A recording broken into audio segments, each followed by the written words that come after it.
আজ দেখাবো তোমাদের একদম স্ট্রিট স্টাইল চাউমিন। রেসিপিটা পুরো দেখো, ফলো করো, তাহলে বুঝতে পারবে। দেখো, সবার প্রথমে কিন্তু আমি একদম সরু চাউমিনগুলোকে কিন্তু জলে সিদ্ধ করে নিয়েছি। জলে কিন্তু অল্প নুন দিয়ে দিয়েছিলাম, একদম সেদ্ধ হয়ে গেছে। এবার ঠান্ডা জল দিয়ে চাউমিনগুলোকে ধুয়ে নিয়েছি। একটা থালায় সেদ্ধ চাউমিনটা তুলে 2 চামচ রিফাইন অয়েল কিন্তু মিশিয়ে দিচ্ছি। এবার কড়াইতে তেল নিয়ে নিয়েছি।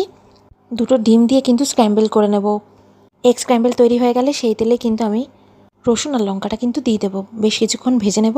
যত বেশি রসুন লঙ্কা দেবে তত কিন্তু স্বাদটা ভালো হবে, কারণ এটা স্ট্রিট স্টাইল চাউমিন। এবার দিয়ে দিলাম লম্বা লম্বা করে কেটে নেওয়া গাজর আর ক্যাপসিকাম।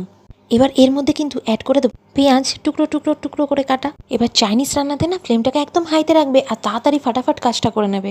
এবার সয়া সস দিয়ে নুন দিয়ে ভালো করে কিন্তু 2 থেকে 3 মিনিট সতে করে নেব। এবার সেদ্ধ চাউমিনটা কিন্তু অ্যাড করে দেবো। ফ্লেভারের জন্য টমেটো সস আর সয়া সসটা অ্যাড করে স্ক্র্যাম্বল এগটা অ্যাড করলেই 2 থেকে 3 মিনিট রান্না করে নিলেই দ্যাটস রেডি। খাওয়ার আগে সাবস্ক্রাইব করো।